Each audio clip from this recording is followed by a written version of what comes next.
Hey, good morning, everybody. This is the Morning Mint. I am Hunter Orrell. So amazing to see you. A lot of news happening this morning, eventful things, some of the market action we've seen, not only with the price of ETH and other cryptocurrencies, but with NFTs market starting to find a little bit of direction.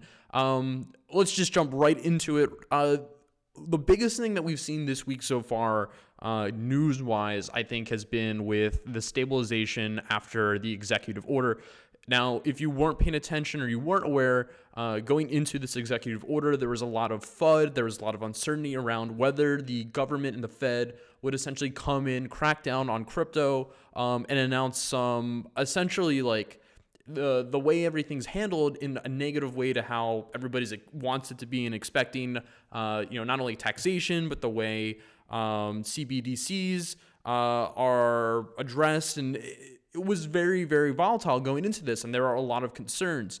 There were concerns from people expecting this to be the worst case scenario. There are other people saying that like any news case, and what we came out of this with as it being far more lenient and not as serious as expected. So we did see some stabilization, and this is what we can account that little bit of a run up in price to, that essentially there wasn't as much as FUD to worry about. So you saw that move from like 2,400, 2,500, wherever in that range, up to 2,700 and change. And so now we're kind of after that. And then the next big thing that is going to be the big talking for today, and we just got the numbers now. This was about 25, 30 minutes ago for CPI coming in.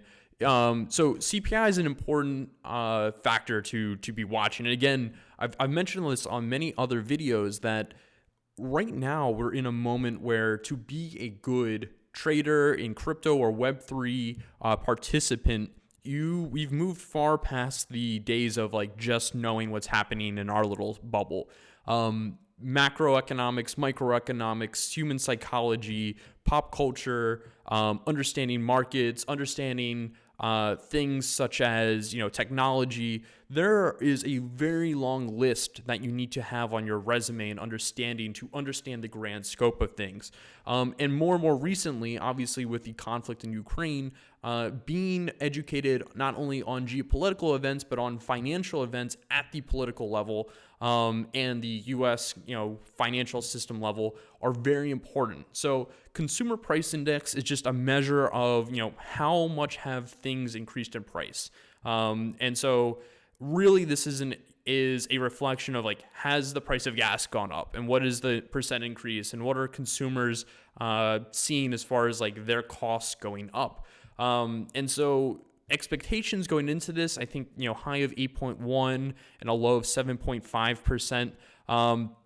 Going into this morning, I don't know the exact number that came out.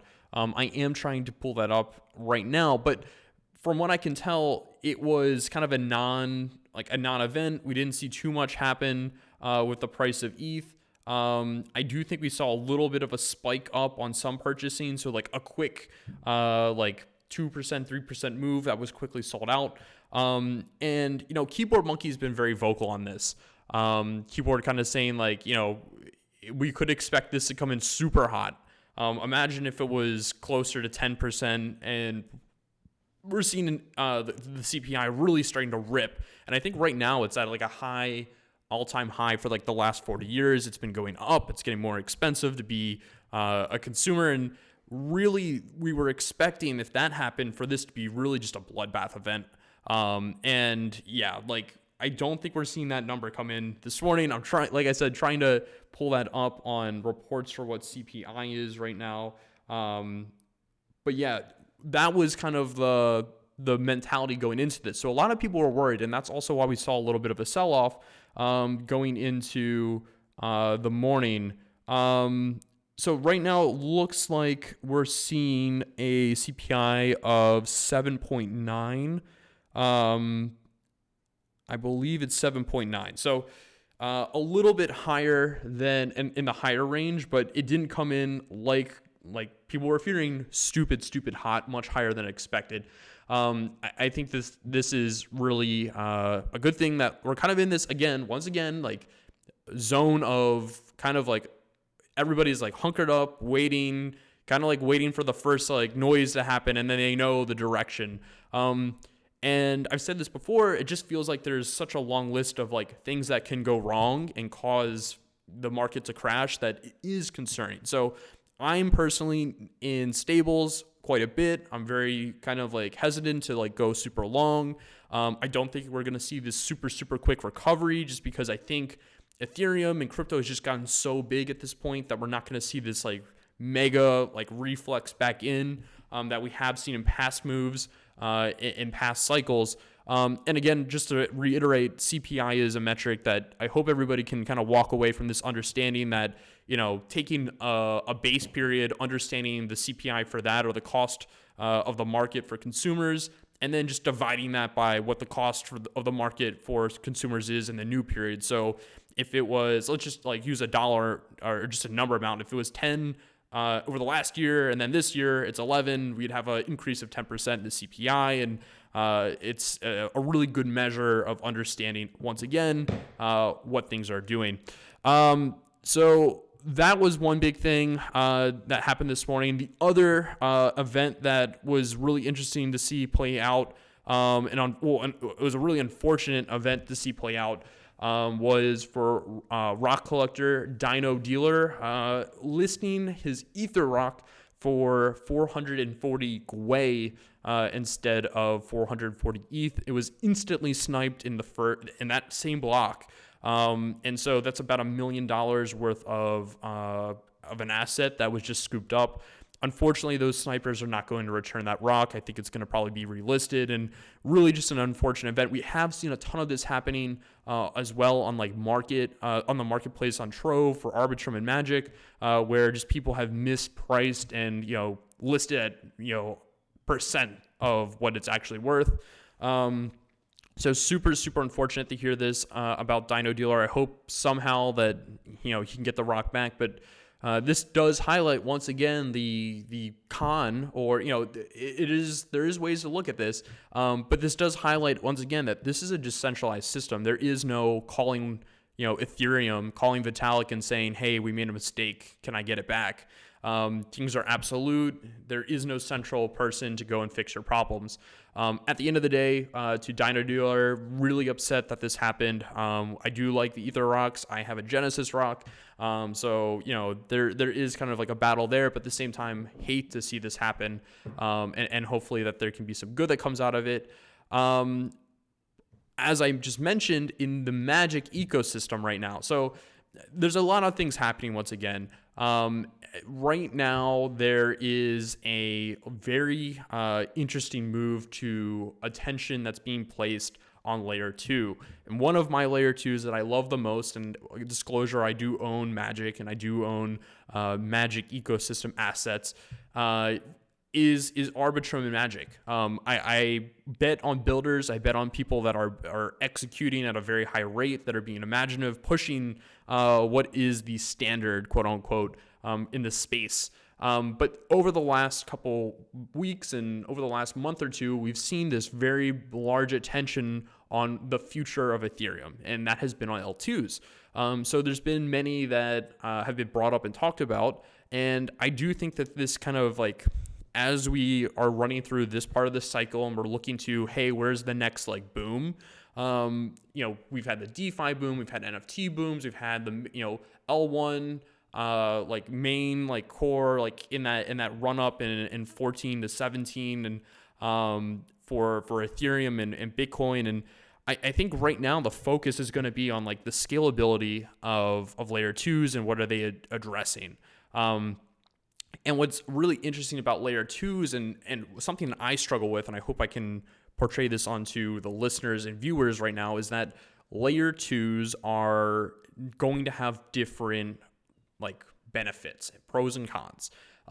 So where Ethereum is a very versatile foundation, it's an app platform, essentially, a platform that allows things to be built off of it. Layer 2s are a subset of that. They allow things to be built off of it. But let's say that you want to have something that has, tens of thousands of transactions a second, and it does something very specifically in a specific way. There's going to be a layer 2 that allows that to happen. On the other hand, if there's a layer 2 that you want to have another sort of benefit that offers a different use case and a different experience to a customer or user, you might go with that layer 2. And certain layer 2s might be used for certain games, they might be used for certain ecosystems, whatever it might be.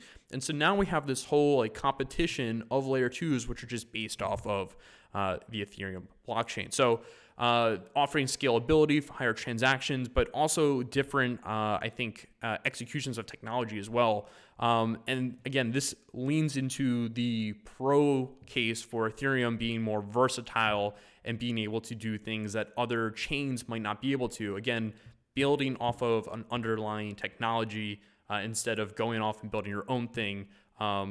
We've seen this play out with Apple. They've done a really good job with the App Store and having that foundation and making allowing people to build on top of infrastructure that they've built.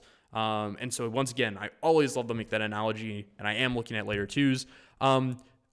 Getting back to the whole point here, spent a ton of time talking there, but there has been a huge increase of unique wallets holding Magic. I think we've seen this increase 50% over the last week. As mentioned, Battlefly game is out.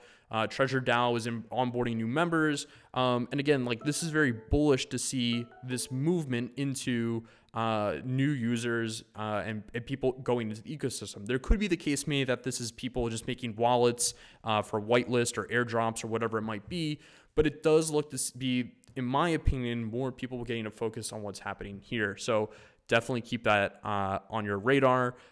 John Patton, who's one of the just godfathers of the Magic ecosystem and Treasure DAO, working with Small Brains, has pointed out, interestingly, and again, I pay attention to what John says. He's a smart person, and it's often better, instead of putting things out, to just listen and absorb and watch what people are doing and learn from the way they're thinking. You don't have to take what they say as gospel. So I'm not going to read what John says here and just go ape into Osmo. But it's an interesting highlight of like, okay, he said something about fair launch airdrop. What does that mean? So John said Osmosis fair launch airdrop created $500 million in value for users. Pretty good. And then says Osmo. So the interesting thing here is, okay, let's understand what a fair launch airdrop looks like. Let's understand what that airdrop technically dropped and what did it do and how, like, understand the process, understand what Osmo is doing, what is Osmo, and then go from there. But again, I think a lot of value can be used from looking at people that are just pointing out things or pointing out that what's building and why they're building, and try to understand why is John looking at that. So again, I thought like good to just take a moment to look at what other people are doing and how I'm analyzing it and taking away from it. Some other news, amazing works of art done by Sam Pratt. This is one of those interesting things that, like, unfortunately I was looking in a different direction and missed this auction. There's some amazing works of art that Sam has been putting out. And I definitely want to make sure everybody takes a moment to go look at what Sam Spratt is doing. There has been, I think, an auction drop for this collection here. I know CDM picked up some of his pieces. Obviously, I have not been able to pick one up. And so I was actually, even before making this video, thinking like, do I want to like make it harder for myself to pick one of these up? But it's certainly like when I see art that's like very interesting, very cool, and like it clicks. I would love to talk about this and love for everybody just to go check out his work. It's super exciting. I definitely can see this being an artist and a collection that grows more within the attention of the ecosystem, so more and more people looking at it. I've seen already people like DJ Rhetoric and others posting about it and using it as a profile photo. So I'm a excited buyer in the future, hopefully, and looking hopefully for somebody who's willing to let one go. But yeah, this is really cool art, and congrats to CDM picking that up. I did spend some time looking over what Recur is doing. I'm really interested in what college sports cards are going to look like in the future. And so we've seen it play out with Dapper Labs. They've really done well, and they've solidified their space in the NBA as being like where you buy NBA assets. But what's been interesting to look at Recur is that they've really enclosed on the entire college sports ecosystem of all schools. And what's going to be exciting to me is this provides, and so now we get into the whole discussion of like providing the ability for a athlete, because now we have NIL, which is name, image, likeness, to take their name, image, likeness and monetize it. But what's going to be very interesting to see play out here is, can players who have their own NFTs build their own community around it? I think Recur is hoping that that players take a moment to give value back to their customers or interact with them. And I think that's where Dapper Labs, like, they put out all these cards, and they could have had the chance for like, oh, if you have, a Steph card, you can now use this token gated, get into Steph's chat room, or he's going to do like something for holders to, airdrop something. It would have been interesting to see that play out. I'm really interested here because this is really the higher end of the funnel, right? Like this is like rookie card territory, right? Like this is before that basketball player goes to the NBA. This is before that football player from Virginia Tech goes to the NFL. So I'm excited to see this really get some attention on it. Obviously, there are some early access utility passes, I believe. And again, really excited for this project and the builders that are building it. They have an amazing track record with building out. They've moved billions in volume. So they understand how to scale and build out. So excited to see what they do. Just again, highlighting things that I've been researching over the last 24 hours. Another thing I want to highlight is Bcheck 1. Oh God. We're back to like OG, like 2021 Hunter, where you can't pronounce anything. Feel free to destroy me in the comments. But it's been really interesting. I was thinking about this a lot, and then I saw this pop up. And they've been writing a lot of really good content. So one, make sure to go look at their profile, and they have a Substack where they've been writing a lot of content. But something about the quality of the buyer, and then reading this snippet about, in this example, who is defining what something's worth? And so in this, the unspoken truth about contemporary art market is that what is judged to be valuable contemporary art is determined first by major dealers, later by branded auction houses, a bit by museum curators who stage special shows, very little by art critics, and hardly at all by buyers. And so this is interesting. This is an interesting take, right? Like this is saying the value of art is immediately put on who the dealer is, right?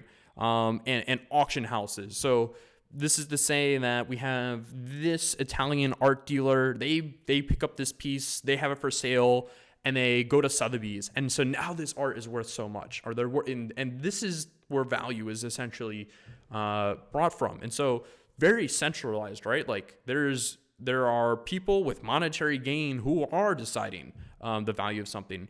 It's been interesting here. I think, and you can read the paper for the take on this, but in my mind, how I'm walking away from this is that the market obviously decides, right? And there are obviously ways to brand and to have like stamps of approval that increase things. But it's very clear to me that we've seen this play out a bunch of times in the market so far, where a big buyer might ape in, and so you see the price increase, and people are like, "Oh, this is worth more because they're buying." But time and time again, we're seeing that assets are being valued by what do the 4,000 holders, or what do the 5,000 people who want to get into the project want it to be valued at. It's far less of a centralized approach to valuation. I do think there has been some interesting takes around like what is Artblocks then? So Artblocks is essentially like a curation house. Does that just being in Artblocks increase the value? I think so, but I do also think it's been disproven to an extent where, good art that has spoken and speaks to a truth and has a great story by an impressive artist will stand out. And that story and that background, like anything else, the market's going to value that rightfully so. And so again, like the market is the decider in NFTs for sure. And I think also we've seen this play out with like mints. If you don't want to mint something in a that's for ETH, you don't have to. It's your decision. It's a free market. Really quickly, so like we've been going for a while here, and haven't even touched into like the NFT market. I'm really interested in what the market's doing right now. It does feel like we're back, we're alive. The last 24 hours look good. The 30-day is very indicative of that. We're picking up some volume. Floors are coming back. We see crypto brokers are up in volume. Looking at the last 24 hours, let's look. Can we pull some of the 7-day? It's probably gonna be a little choppy over the last 7 days. So 24 hours, really, really narrow-minded look at the market. Big one has been crypto brokers, tons of floor chains, tons of volume. We've seen this at a kind of like mid-level tier of like 2 to 3. Now we've run up all the way to 5. I think we're going to stay in the 4 to 5 range.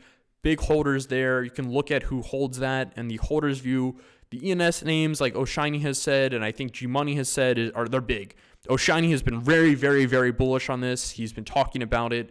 We've seen other big names talking about it. A lot of respect on the project, a lot of eyes on it. I'm not sure if it's the best entry point. It's kind of one of those like, all right, are you in the pump or not kind of thing. So definitely attention there.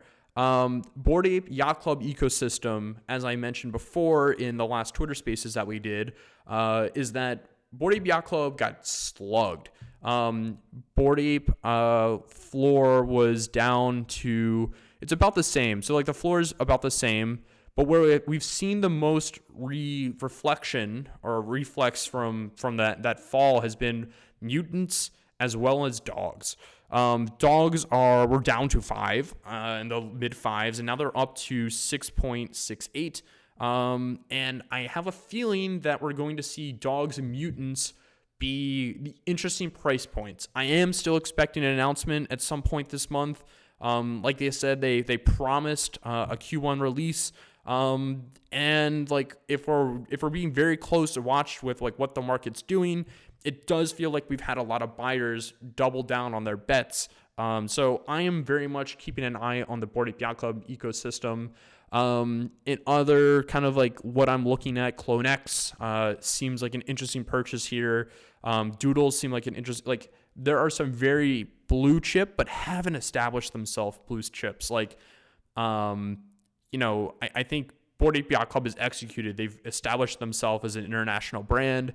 I'm waiting for CloneX to pull something off. And I think when we see them executing, when Nike does something that says, look, CloneX is part of the Nike ecosystem and it does this for you, or it gets you into the Nike, I hate to say like the Nike metaverse, but like when they start to say, we're going to use the Nike infrastructure to influence what you can do with a CloneX, that's when people are going to realize that they're underpriced. I also think Cool Cats is in this interesting position where, and I wish I could have pulled this thread up, but there's been a lot of threads that are analyzing like, okay, what are Cool Cats doing? The position we sit in now is the game has been delayed. Communications are not what consumers expect. They would love more. They want updates. They want to know exactly what's happening. And Cool Cats has opened themselves up to the exposure of like being at the mercy of Polygon. So if you aren't aware of Cool Cats building a game out, they've run into some issues where Polygon, can't do what they're trying to do with the game because of issues with Polygon. And so they're kind of just waiting on Polygon at this point. And I think a lot of people are being impatient. Has anything changed really with them? No. And I think all Cool Cats are going to have to do to see this price reflect are, what if they do come out with like a collaboration like we've seen Bored Ape Yacht Club come out with, like a large clothing brand? What if they come out and do something that is bigger than the game is expected to be? The execution, it's fun. Like there's a bunch of little things that I think can be good for Cool Cats. We just need to see that happen or hear about it. I'm very much in the mindset now, and I've said this, like, you can go build in silence, but you need to understand, like, your consumers will be left in the dark while you go do that. I think there are great projects that are doing stuff like, every other day kind of update. And I love that. I love people being able to follow the story and understand the ups and downs and like be there for the ride. So I really like that kind of idea for how to put out, like, I guess, communications with your holders. Like, I really think that's important. So, looking at the rest of the market feels healthier. ETH feels like it's gotten some. We'll pull this up real quick. We'll see what the market's doing exactly in this moment. So the market's kind of down, or we're feeling a little bit of the pressure from CPI. I can see this slowly bleeding a little bit. It's not great. Things aren't great right now. But NFTs certainly do feel better than the outlook was a few days ago. VFriends are absolutely smoking it. Three-landers are holding steady. MFers are holding pretty steady. Dour Darcels, which I love, are holding pretty steady. Fluff is holding, like, we're seeing things start to like calm down. And I don't think we're going to see things change into an absolute bull market or a bear market within the next 24 hours, right? Like, I think things are like, we're taking a breath, at least into the weekend. It feels like things are taking a breath. I always kind of keep my guard up when there's like a big event over a weekend. It just seems like every single time that we've had, NFT NYC, there was a bit like, a hack or a big dump or a big movement, or, the NFT market felt a lot of selling pressure, buying pressure. We've seen it with ETH Denver, with the OpenSea. Like, there's going to be something that happens this weekend with South by Southwest. So I am keeping my guard up going into that. Looking at OpenSea, again, top projects on OpenSea right now that are selling. Cyber Brokers has a lot of big people's attention. We've definitely seen big movement in a lot of these projects like Azuki and Doodles and VFriends. And then obviously the one standout and interesting thing was being the Gutter Juice drop, which was a Dutch auction from 0.9, I believe, to 0.1. People seem to be very excited for what's happening here. And I think that they've done a really good job. The Gutter Cat gang and Gutter Labs as a whole has done really, really good job at their execution of like the second project, and then this is like their derivative change, like modification project. So they're following the kind of roadmap of what Bored Ape Yacht Club has done, but they're doing really good job at it. They haven't charged too much. They've been very understanding of what the market's doing. They've been very understanding of how to interact with holders and provide value. So great case study there for what they're doing. As mentioned, Dour Darcels currently seeing decreasing volume right now. Usually decreasing volume leads to a decreasing floor price. We'll see how this holds. It does seem like more people and holders are going up. I'll have to check on that. We'll get in touch with Beetlejuice and look at his Dune Analytics page at some point here to see what holders are doing over a time period. But it's exciting. There's definitely more volume than less volume in a mindset of like, where are we in this path? It does feel like people are still learning about the project. That is great. Gary V writing the book on how to do writing the book on NFT drops. We're seeing gift goats still going for in the 40s. We're seeing spectaculars going for in the 30s. It's amazing. Like, I'm really enjoying watching what Gary's doing. Wow, gift goat for 50. This is amazing. We're seeing the Proof Collective, and we've seen VFriends just absolutely murder it. And so I'm really excited for that. Gary and Kevin, just two of the best in the industry. We've also, another interesting take, Proof has been kind of this like past project. Quantum Key, a project by Quantum Art. Justin Aversano, obviously involved heavily there in his platform, dropping this min pass. Wow, all the way up to 4 almost now. This morning, this was at like 2.7. We saw Pranksy buy a bunch. I bought one. I think we're going to see 2 more purchases, another one for me possibly, and then another one for another LA holder. This is the quantum key for LA, so it gets you into a physical space, but it also looks like they're going to provide value back to holders. I am expecting these to go up. I'm watching who's buying. I'm watching what the mentality around it is. It does seem like it's one of those things that you purchase and you just hold. And so I'm excited to see what happens there for the future of the quantum key holders and collectors. It could be something where they drop photos or a collection, and all you have to do is get a photo that's worth 2 ETH and just pay back a large percent of what that key is. Bored Ape Kennel Club, again, we saw that this really dropped down, and then we saw the volume starting to pick up a little bit. I do think that there's going to be pressure on the entire Bored Ape Yacht Club ecosystem as we get closer to the middle of March. So I do expect kind of like the bottom to be in across the entire ecosystem. Again, I'm not this is a financial advice. I'm just kind of reading in and giving, what the charts kind of tell me and how I'm looking at it. Right now, we're seeing the Punk's floor still in the mid to high 60s, and over the last 24 hours, let's see, Punk sales-wise, we had a top hat for 105, some VRs selling. Again, no huge sales. We're not seeing anything in the high hundreds here over the last few days. We did have this 3D mask go for 156, another 3D for 97, but we haven't seen any huge action. I think we saw like a week or two ago, I think there was one big sale. I'm probably just missing it on here. But I do use the punks, again, as an indicator of what the entire market's doing. So, just making sure that I'm understanding what's happening in all kind of like sectors, like what's happening with Bored Ape Yacht Club, because they're a lifestyle brand. Punks are a OG collectible, and kind of one of the first. I'm looking at Curio cards, which is to me an anti-collectible NFT. I'm looking at Mooncats, which is like one of the things that kicked everything off, and Top Shot, which is, again, these are all different kind of like niches within the market. And I think if you're a doctor, you don't just listen to somebody's heart and say you're healthy.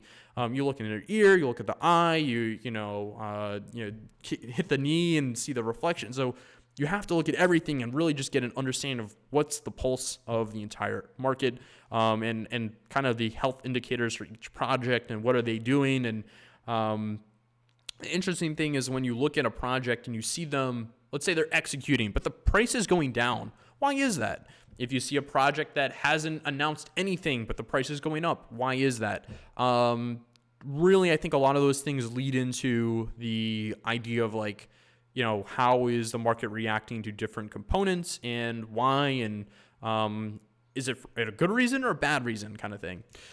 So really, to wrap this up this morning, again, sorry, very rambly, long, another morning mint, but so much happening. Bitcoin and Ethereum are both down over the last 24 hours, down 12% both over the last 7 days, seeing Bitcoin down 7%, a little over 7% over the last 24 hours, and Ethereum down a little over almost 6% over the last 24 hours. Ethereum heading under 2,600 to 2,578. Bitcoin just under 39,000 at 38,986. So as you can see, like this is funny.